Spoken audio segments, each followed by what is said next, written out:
Hello student, आपका हमारे इस क्लास 12 की फिजिक्स क्लास में बहुत बहुत स्वागत है। उम्मीद करते हैं आप लोग बहुत अच्छे होंगे और अपने यूपी बोर्ड एग्जाम की तैयारी आप अच्छे से कर रहे होंगे। करते रहिए। हमारा जो चैप्टर चल रहा है गतिमान, आवेश तथा चुंबकत्व, ये आपके फिजिक्स का चौथा चैप्टर बनता है। आज के इस लेक्चर्स में हम जो है इस चैप्टर से एक ऐसे टॉपिक को लेके आए हैं जो आपके बोर्ड एग्जाम में पूछा गया है और ये अक्सर जो है पूछा जाता है, काफी ज्यादा इंपॉर्टेंट है। बहुत बड़ा टॉपिक ना हो करके ये 2 नंबर में 1 नंबर में अक्सर पूछा जाता है। चलिए इसको जान लेते हैं। बहुत ही छोटा टॉपिक है, लेकिन आप एक बार देख लीजिए ताकि अगर आ जाए तो भाग के न जाने पाए। हमारा आज का जो मोस्ट इंपॉर्टेंट टॉपिक है वो है लॉरेंज बल।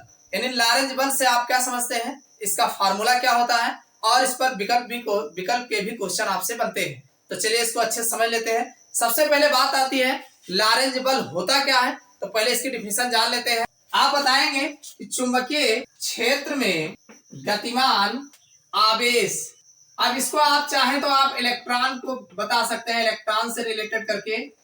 यानी आवेश जो हमारा होगा, भाई कौन सा आवेश हो सकता है। मान लीजिए कोई चुंबकीय क्षेत्र है और उस क्षेत्र में कोई गतिमान है। क्या गतिमान है? मान लीजिए इलेक्ट्रॉन, यानी कोई आवेश गतिमान है। तो आवेश क्यों होगा, अब वो वहां पर आप इलेक्ट्रॉन भी बता सकते हो कि मान लीजिए कोई इलेक्ट्रॉन जो है वो गतिमान पर लगने वाला चुंबकीय बल को लॉरेंज बल कहते हैं। जैसे मान लीजिए भाई ये हमारा कोई चुंबकीय क्षेत्र है और चुंबकीय क्षेत्र आप अच्छे से जानते हैं ये कैपिटल बी होता है। अब इसमें कोई भी कण है जो एल लंबाई का है, एल लंबाई का कोई आवेशित कण है जो इसमें गतिमान होता है। तो गतिमान आवेशित पर कण पर लगने वाला जो बल होता है, यानी कोई चुंबकीय क्षेत्र में गतिमान आवेशित कण पर लगने वाला जो बल होता है उसी को लॉरेंज बल कहा जाता है। क्या कहा जाता है? लॉरेंज बल। हमने यही कहा है चुंबकीय क्षेत्र में गतिमान आवेशित या आवेश यानी इलेक्ट्रॉन पर लगने वाला चुंबकीय बल को लॉरेंज बल कहते हैं। इतनी बात समझ में आए। इसको आप ऐसे भी कह सकते हैं, यदि Q आवेश V वेग से चुंबकीय क्षेत्र B की दिशा से थीटा कोण पर गति करता है तो इस पर कार्य करने वाला लॉरेंज बल। देखो भाई सीधी सी बात है कि यदि Q आवेश, मान लीजिए कोई हमारा आवेशित कण जो है Q है और V वेग से चुंबकीय क्षेत्र में, भाई चुंबकीय क्षेत्र V है और वेग जो है V है, तो V वेग से चुंबकीय क्षेत्र B की दिशा में, दिशा भाई थीटा कोण पर मान लीजिए वो मूविंग कर रहा है, गति कर रहा है। तो थीटा कोण पर गति करता है तो इस पर कार्य करने वाला जो लॉरेंज बल होगा, इसको आप समझ लीजिएगा, याद कर लीजिएगा, F बराबर Q बाई Q B। भाई B वेग से गतिमान है तो V B और थीटा कोण पर है तो ये साइन थीटा बनेगा, यानी Q B B sine theta. यही जो है लॉरेंज बल जो है होता है। समझ में आई बात कि नहीं? भाई Q आवेशित कण है और B वेग से गतिमान है और B चुंबकीय क्षेत्र में स्थित है थीटा कोण पर, तो F बराबर Q B B sine theta ये है जो है आपको देखने को मिलता है।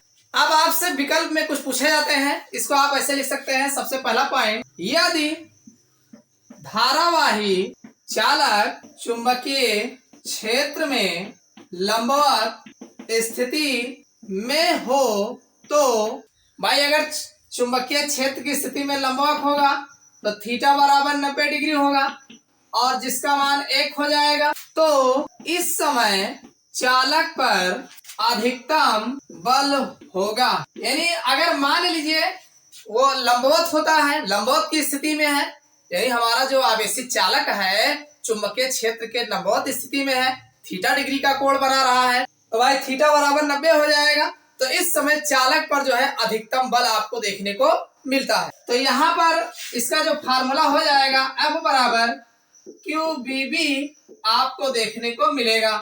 अब अगर इसी तरीके से हम दूसरी कंडीशन की बात करें, यदि चालक चुंबकीय क्षेत्र के समांतर स्थिति में हो तो भाई अगर मान लीजिए ये जो हमारा चालक है L लंबाई का, अगर ये ऐसे हो जाए, समांतर हो जाए चुंबकीय क्षेत्र के, तो थीटा बराबर 0 डिग्री हो जाएगा। तो ये आपका थीटा बराबर जो है 0 डिग्री ले लेंगे तो साइन 0 का मान 0 हो जाएगा।